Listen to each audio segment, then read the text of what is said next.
Welcome back, folks. As of late, the Philadelphia 76ers have been one of the hottest teams in the NBA.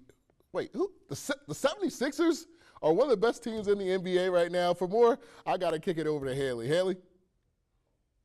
Trey, I'm also a little surprised. Thanks so much. Joining us now is Chris Michael of RCN in Philadelphia. Chris, entering this evening's matchup against the Atlanta Hawks, the 76ers have won an unbelievable 8 of their last 10. No, I'm not lying to you. What has the X factor been during that stretch?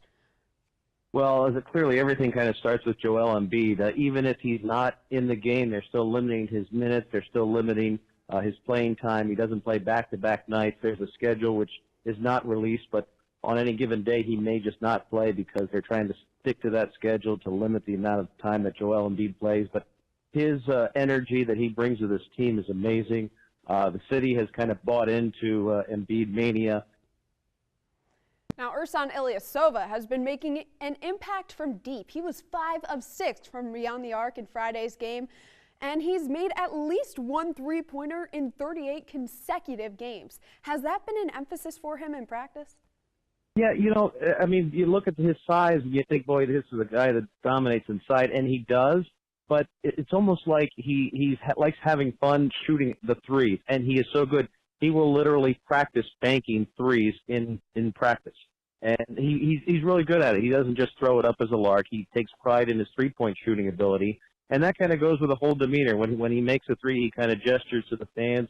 He really gets into it. That's kind of the mystique of Embiid, that he's been pretty much able to do whatever he's wanted to. Now, it was a long wait, 2 years to get him on the court. And again, we have to kind of watch, they have to watch his minutes, and they're slowly extending his minutes and letting him play a little bit more. But it is so much fun to watch him. And he takes the game seriously, but he also has fun. And the Sixers face the Hawks tonight. As we said, Atlanta has won 7 straight home games. It's going to be a tough matchup. What does Philadelphia need to do defensively to limit the Hawks? Robert Covington, who's been having a couple big games, had the big game winner last night. He's been improving.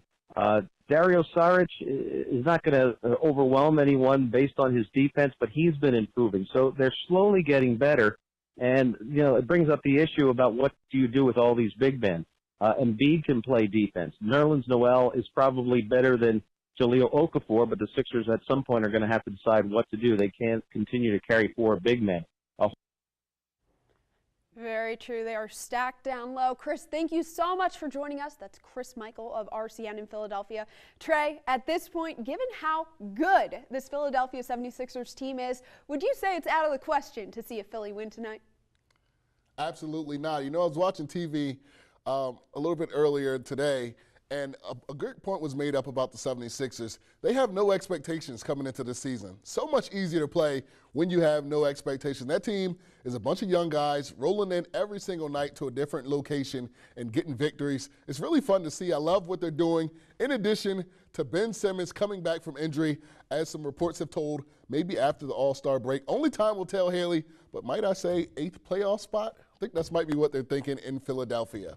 All right, don't go anywhere, because when we return, we have what you've all been waiting for, our top plays of the week. Keep it here. You're watching Delmarva Sports Insider. Hi, I'm Julius Sneed, wrestling for Parkside High School at 145, and you're watching Delmarva Sports Insider.